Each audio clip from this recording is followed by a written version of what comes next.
किसान, बदलते भारत की शान।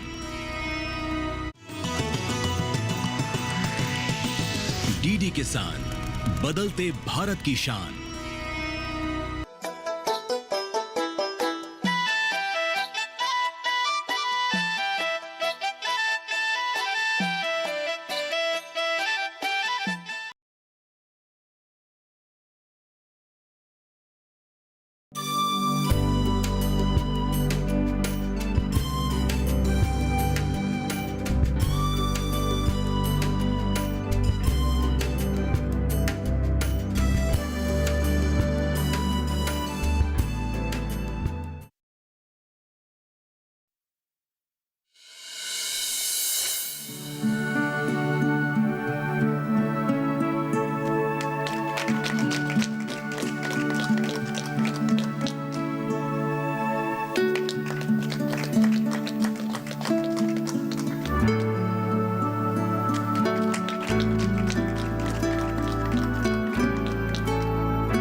मैं ये सम्मान लेते हुए बहुत खुशी महसूस कर रही हूँ।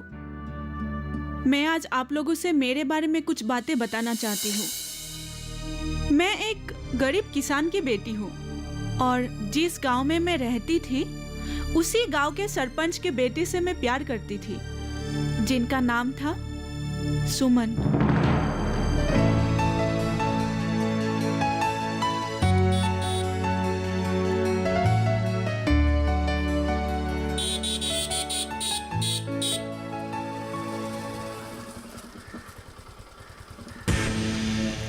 लड़की छेड़ने का इतना शौक है तो कोई गर्ल्स कॉलेज के सामने जाके छेड़ो ना। यहाँ क्यों बदतमीजी कर रहे हो? रास्ते की लड़कियों को अपने जागीर समझ के रखा है क्या? अरे हमारी नजरें सब में नहीं है, वो तो मैं किसी खास को देखने यहाँ आया था।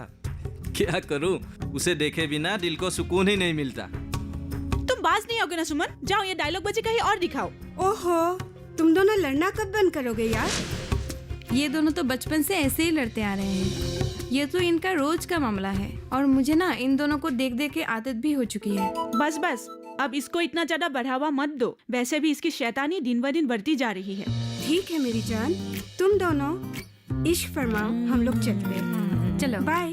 चल बाय। बाय बाय खूबसूरत लड़कियों, कल मिलते हैं। और हाँ, रेनू बुआ को मेरी तरफ से नमस्ते कहना। हाँ मैं बोल दूंगी। तो जान, अब कहाँ जाना है? बड़ा अच्छा लग रहा था ना मेरी दोस्तों के साथ छेड़खानी करके? खूबसूरत है तो उन्हीं लोगों के साथ जाके इश्क फरमाओ ना। मुझे क्यों परेशान कर रही हो? लगता है किसी को जलन हो रही है। अरे जाने मन, मैं तो सिर्फ और सिर्फ तुम्हारा हूँ। तुमसे बेपनाह प्यार करता हूँ, यहाँ तक कि मैं तुम्हारे लिए आसमान से चांद सितारे भी तोड़ के ला सकता हूँ।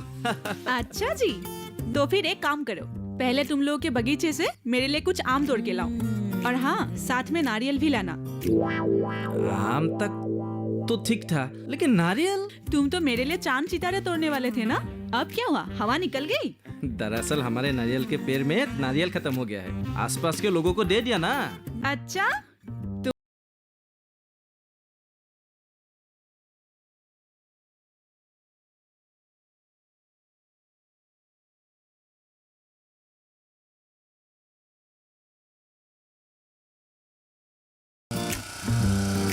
अनर्थ हो गया मुखिया जी, अनर्थ हो गया। क्या हुआ परशुराम? गुरुजी के मुताबिक मेरे घर में तो लड़का पैदा होना चाहिए था, पर उनकी बातें गलत साबित हो गई। अब मैं क्या करूं मुखिया जी? लड़की को पालने से तो अच्छा है कि मैं उसे किसी अनाथ आश्रम में छोड़ाऊं। बहुत ख्वाब देखा था मुखिया जी कि लड़का होगा, काम करके बुरे बाप का पेट पालेगा, बुढ़ापे में मेरा सहारा बनेगा। पर मेरे सारे सपने मिट्टी में मिल गए। तुम्हारा दुख मैं समझ सकता हूँ परशुराम। घर में एक लड़के का होना कितना मायने रखता है, ये मैं बखूबी जानता हूँ। जिस तरह से मैंने और मेरे भाई ने हमारे माता पिता का ख्याल रखा, ना ना उस तरह की लड़की कभी नहीं रख सकती, क्योंकि बेटियां हमेशा पराई होती है। बेटों से जितने उम्मीद रख सकते हो उतना वो सब लड़कियों से कहाँ। मैंने जरूर पिछले जन्म में कोई पाप किया होगा जो मेरे घर में लड़की पैदा हो गई। अगर मुझे पहले से पता होता कि लड़की पैदा होने वाली है तो मैं खुद उसे उसकी माँ की कोख में मार डालता। मन तो ऐसा कर रहा है दोनों माँ बेटी को घर से ढक के मार के निकाल दो। सुनो परशुराम, तुम्हारे भावनाओं को मैं समझ रहा हूँ। बेटी को पालना पोसना किसी बोझ से कम नहीं। एक बाप को 13-14 साल इंतजार करना पड़ता है इस मुसीबत से छुटकारा पाने के लिए, और जब इनके शादी का वक्त होता है तो लड़के वालों के सामने शर्मनाक तरीके से सर झुकाना पड़ता है, साथ में दहेज भी देना पड़ता है। और मैं जानता हूँ यही सब सोचकर तुम परेशान हो, लेकिन तुम उन लोगों को घर से निकाल नहीं सकते। अगर ऐसा किया तो समाज तुम्हें कायर समझेगा। तो इस अनहोनी को भगवान का किया मान के स्वीकार कर लो। सरपंच जी, मैं उसे पढ़ाऊंगा कैसे? मेरे पास तो पैसे ही नहीं है। अरे मूर्ख, उसको पढ़ाने की जरूरत ही क्या है? बल्कि बचपन से ही उससे चूल्हा चक्की घर के सारे काम सिखा दो, ताकि बाद में जाके तुम लोगों को शर्मिंदा ना होना पड़े। क्योंकि लड़की पढ़ लिख के करेगी भी क्या? वही तो आखिर में वही घर ही संभालना है। तो परेशान मत हो, जैसे मैंने सलाह दी उस पे अमल करो। चलो अब चलो। हाँ चलिए, आप लोग भी चलिए। आज पंचायत की मीटिंग में परशुराम आया था। बहुत ही दुखी था बेचारा। क्यों भाई साहब, क्या हुआ उसे? किस्मत भी देखो, क्या क्या खेल खेलती है लोगों के साथ। आदमी वैसे भी गरीब, ऊपर से घर में लड़की पैदा हो गई। ओहो, ये तो बड़ी दुख की बात है। ये तो भगवान का आशीर्वाद था कि हमारे घर में 2 बेटों का जन्म हुआ, वरना देखो हम भी परशुराम की तरह पछता रहे होते। मेरा राजा बेटा, जानता है कितने मन्नतों के बाद तू हमारे जिंदगी में आया है। अपने माँ बाप का नाम रोशन करना और हमारे वंश को आगे बढ़ाना। क्या माँ, आप भी ना? बेटे होने का फर्ज तो हमेशा निभाऊंगा ही। तुझे क्या पता मैं कितनी भाग्यशाली हूँ। भगवान ने तुझे मेरे कोख में भेजकर मुझ पे कितना बड़ा उपकार किया।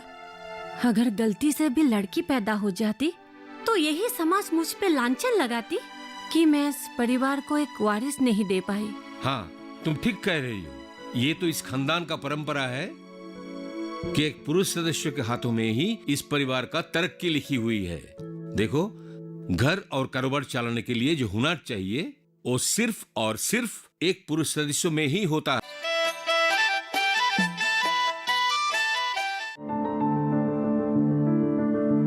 फसल में कीट लगा हो या कोई बीमारी, पशुपालन में हो कोई दिक्कत या चाहिए कोई जानकारी, फोन उठाएं, नंबर मिलाएं और कहें हेलो किसान। हेलो किसान, हेलो किसान, हेलो किसान। सोमवार, बुधवार और शुक्रवार शाम 6 से 7 बजे सिर्फ डीडी किसान पर। पिताजी, मैं आपके बातों से सहमत नहीं हूँ। आजकल के आधुनिक युगों में लड़की भी लड़कों के साथ कदम से कदम मिलाकर चल रही है। हमें दुनिया से कोई लेना देना नहीं है। हमारी जो परंपरा है वो पूर्वजों के जमाने से चली आ रही है। ठीक। और बेटा, एक बात याद रखना, औरत और पुरुष के काम में जमीन आसमान का फर्क है। औरत का काम है सिर्फ घर गृहस्थी संभालना, बच्चे पैदा करना और आदमी की हर जरूरतों को पूरा करना। पिताजी, आप कौन सी जमाने में जी रहे हैं? दुनिया काफी आगे बढ़ चुकी है।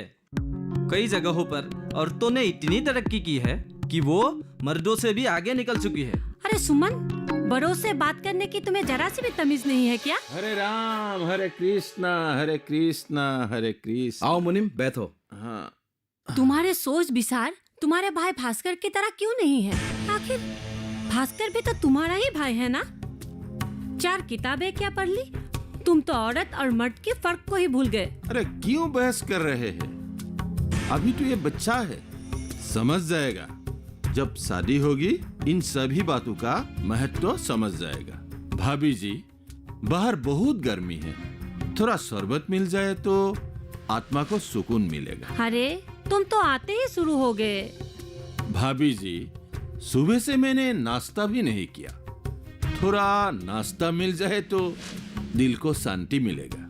थोड़ा रुको, दे रही हूँ। तुम्हें जिस काम के लिए भेजा था वो काम हुआ या नहीं, या यहाँ सिर्फ नाश्ता पानी पीने के लिए आए हो? अरे बड़े मालिक, आज तक मैं क्या कभी खाली हाथ लौटा हूँ? जो काम मैं करने गया वो काम पूरा करके ही आया हूँ।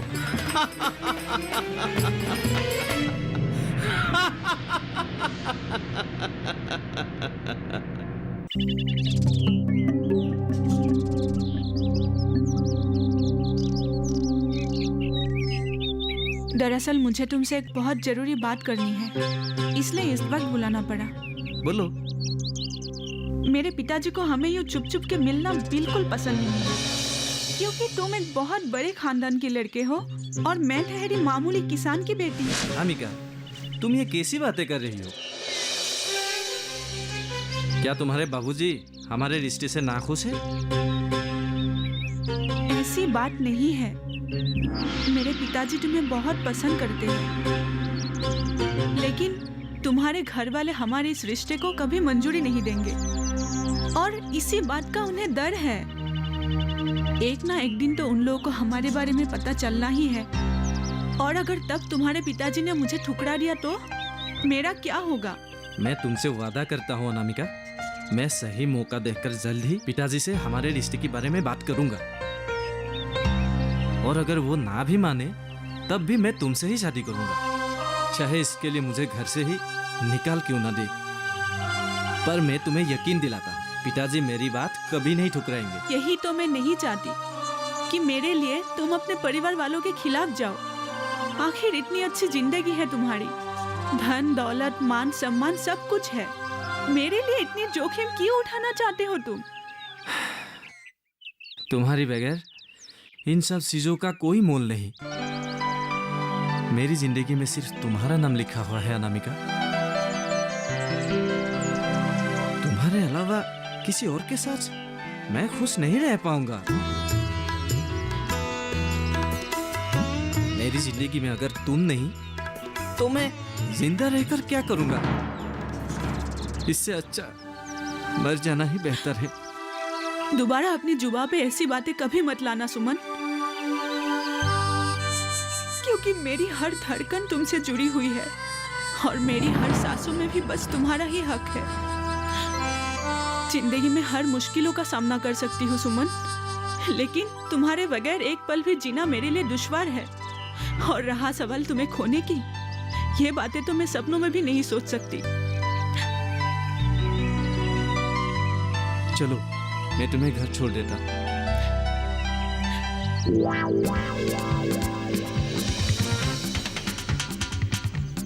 गोपाल की बेटी, वो भी सुमन के साथ। बड़े मालिक को बताता हूँ। बड़े मालिक, क्या हुआ? इतना चिल्ला क्यों रहे हो? क्या हुआ मुनीम जी? अनर्थ हो गया बड़े मालिक, अनर्थ हो ऐसा गया। क्या हुआ जो तुम भाग क्या रहे हो? पहले सांस ले लो, फिर बताओ क्या हुआ। अरे नरेन, इतना परेशान क्यों दिख रहे हो? सुमन बाबू को मैंने गोपाल की बेटी के साथ नदी के किनारे बैठे हुए देखा। हाँ, वो बाहों में बाहें डालकर बैठे हुए थे। तुम किस गोपाल के बारे में बात कर रहे हो? बड़े मालिक, वो ही गोपाल जो हमारे गांव के गरीब किसान है, जो पंचायत में आपके साथ जवान लड़ाई थी फसल के लिए। हे भगवान, ये मैं क्या सुन रही हूँ? भाई साहब, आपके लाडले बेटे ने हमारे खानदान की इज्जत मिट्टी में मिला दी। ची ची ची ची ची ची ची ची। आज मुनीम जी ने देखा तो कल गांव वाले देखेंगे तो हमारे मुंह पे थू थू करेंगे। इससे पहले कि गांव वालों को इस बात का पता चले, आपको सुमन से बात करना ही पड़ेगा। बड़े मालिक, मामला बहुत ही गर्म है। दिन दहाड़े ऐसे चिपक के बैठ रही थी। राम राम राम राम। मैंने अपनी आंखें मूंद ली, वहां से तो मैं निकल आया, लेकिन भगवान ही जाने मेरे जाने के बाद और क्या क्या घुल खिला रही थी सुमन बाबू के साथ। आजकल की लड़कियां भी भोले भाले और पैसे वाले लड़के को फंसाना अच्छी तरह से जानती है। और मुझे तो ये भी सुनने को आया है कि ये लड़की बहुत ही चरित्रहीन है। पहले इसने भास्कर को पकड़ने की कोशिश की, पर जब दाल नहीं गली तो आपके बेटे सुमन को पकड़ लिया। ऐसे हमारा सुमन बेटा थोड़ा भोला है। क्या तुम यकीन के साथ कह सकते हो जिसको तुमने गोपाल की बेटी के साथ देखा वो सुमन ही था? अरे हाँ बड़े मालिक, मेरी आंखें कभी धोखा नहीं दे सकती। भला झूठ बोलकर मेरा क्या फायदा? मालिक, चौथे मुंह बड़ी बात। मुझे ऐसा लगता है पिछले साल जिस तरह अपने बड़ी पंचायत से बेइज्जत करके गोपाल को निकाला था, कहीं उसी बात का बदला लेने बाप बेटी कोई चाल तो नहीं चल रही?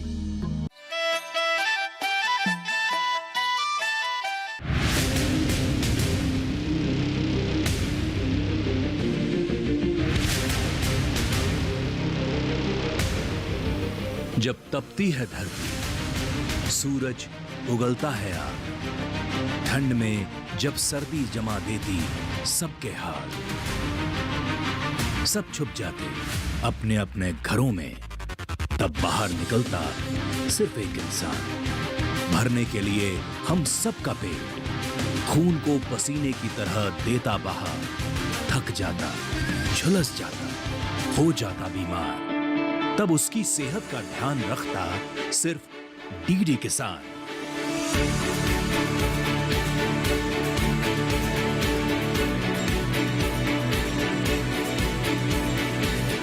देखिए स्वस्थ किसान शनिवार शाम 6 बजे लाइव सिर्फ दूरदर्शन किसान चैनल पर।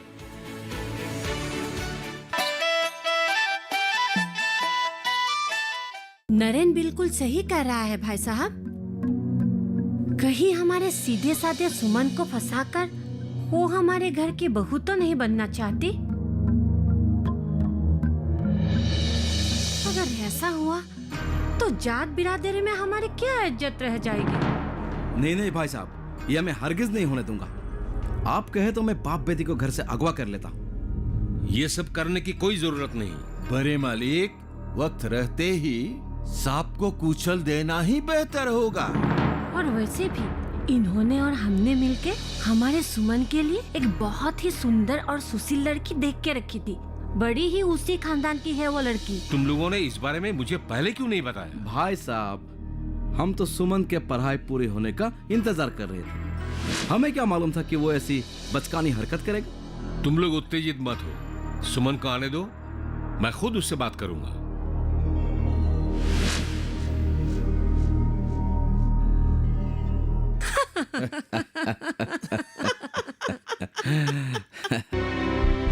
पिताजी, चाची जी ने कहा कि आप मुझसे कुछ जरूरी बात करना चाहते हैं। हाँ, क्या ये सच है? तुम उस गोपाल के बेटी के साथ घूमते हो? आपको ये बात किसने कह दी? पहले ये बताओ, नदी के किनारे उस लड़की के साथ तुम क्या कर रहे थे? नहीं नहीं पिताजी, मैं तो अपने दोस्तों के साथ था। मुझसे झूठ कहने का हिम्मत मत करो, क्योंकि झूठ कहने वालों से मुझे सख्त नफरत है। आपको शायद कोई गलतफहमी हो रही है पिताजी।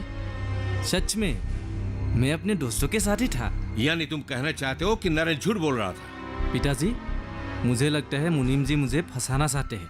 अरे नरेन का बात छोड़ो, तुम्हें तो भास्कर ने भी देखा है, कई बार देखा है उस लड़की के साथ। पिताजी, ये सच है कि वो मेरी दोस्त है, पर इसका मतलब ये नहीं कि मैं उससे छुप छुप के मिलता हूँ। ठीक है, अभी सच बाहर आ जाएगा। भास्कर, भास्कर, आपने बुलाया था उसे? भास्कर, तुम साफ साफ बोलो, तुमने सुमन को उस लड़की के साथ देखा या नहीं? जी हाँ ताऊ जी, मैंने सुमन भाई को कई बार उस लड़की के साथ देखा था। नरेन ने भी उसका नदी किनारे देखा था। मुझे तो पक्का यकीन है उस गोपाल की बेटी ने ही सुमन भैया को बुलाया होगा, और हमारे सुमन भैया का फायदा भी उठा रही होगी। उन बाजारों औरतों का कोई भरोसा नहीं, किसी को भी कभी अपने बस में कर ले। बस भास्कर, बस, बहुत सुन लिया मैंने। कुछ भी अनाज शनाब बकते रहते हो। नहीं सुमन भैया, मैं तो आपकी भलाई के लिए ही कह रहा हूँ। ठीक है भास्कर, आप तुम जा सकते हो। ठीक है ताऊ जी। पिताजी, क्या तुम भूल गए हो मैं कौन? मैं इस गांव का सरपंच हूँ, धनजीत राय चौधरी। तुम्हें जरा सा भी अंदाजा है कि चौधरी परिवार का नाम इस गांव में सबसे ऊंचे दर्जे में लिया जाता है, और तुमने इस परिवार के ही नाम को खाक में मिला दिया है। पिताजी, आज नहीं तो कल आपको पता चलना ही था। मैं अनामिका से बचपन से प्यार करता आ रहा हूँ, और शादी भी करूंगा तो सिर्फ उसी से करूंगा। खाल खींच लूंगा मैं तुम्हारी। वो 2 कड़ी के लड़के के साथ शादी रचने का जो सपना तुम देख रहे हो उसको भूल जाओ। अगर तुमने ऐसे नहीं किया तो मेरी जायदाद से एक फूटी कौड़ी भी तुम्हें नहीं मिले। ये जो गांव में तुम नाम और इज्जत लगे घूमते हो, इसलिए घूमते हो मेरे बदौलत, क्योंकि तुम चौधरी परिवार के सदस्य हो। मैं अनामिका से वादा कर चुका हूँ कि मैं शादी सिर्फ उसी से करूंगा। मैंने तो उसे इतना तक कह दिया है कि अगर वो मुझे जिंदगी में हासिल नहीं हुई तो मैं भी जिंदा नहीं रहूंगा। और पिताजी, रहा सवाल आपके जायदादों का, वैसे भी मुझे उसमें कोई दिलचस्पी नहीं है। एक 2 कौड़ी के लड़की के लिए तुम मुझसे बगावत करना चाहते हो? निकल जाना चाहते हो तो इसी वक्त इस घर से निकल जाओ। पिताजी, आज से तुम्हारे माँ की तस्वीर के बगल में तुम्हारा भी तस्वीर मैं लगा दूंगा, क्योंकि आज से ही तुम मेरे लिए मर चुके हो। पिताजी,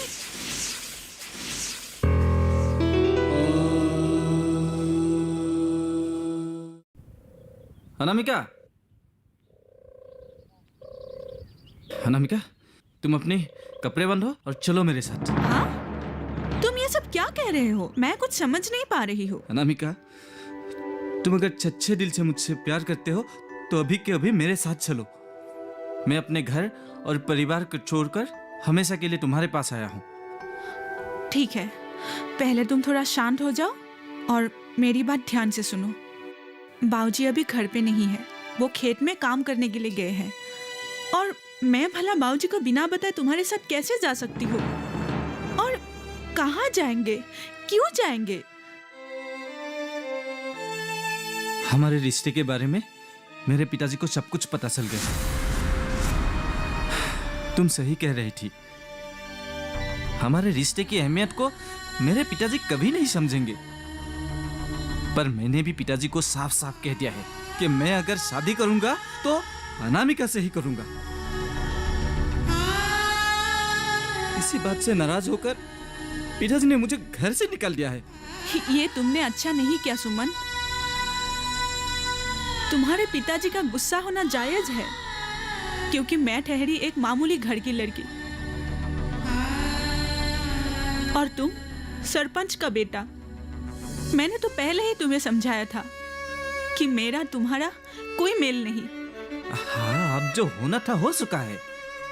तुम मेरे साथ चलने के लिए तैयार हो या नहीं? ये तुम कैसी बातें कर रहे हो सुमन? मैं तो हमेशा से ही तुमसे शादी करने के लिए तैयार हूँ, पर फिर भी अगर एक बार तुम अपने पिताजी को मना लेते, बड़े बुजुर्गों के आशीर्वाद के बिना हम दोनों कैसे खुश रह पाएंगे? तुम बस चुप रहो और मेरे साथ चलो। बाकी मुझे पता है मेरे पिताजी मुझसे ज्यादा दिनों तक खफा नहीं रह सकते। हम शादी करने के बाद जब उनका आशीर्वाद लेने जाएंगे तब तक शायद उनका गुस्सा भी ठंडा हो जाएगा। आज मेरी तमन्ना पूरी हुई। रास्ते का कांटा खुद घर छोड़ के चला गया। सुमन के बगैर भाई साहब का जो घमंड है वो टूट जाएगा। और वैसे भी सुमन के घर छोड़ के जाने के बाद अपना ज्यादातर वक्त भाई साहब अपने कमरे में ही बिताते हैं। बधाई हो छत्र मालिक, बधाई हो। वो मेरे लिए प्यार नहीं था, मेरी जिंदगी की सबसे बड़ी भूल थी, क्योंकि मैं समझ गई थी कि तुम किस चरित्र के लड़के हो।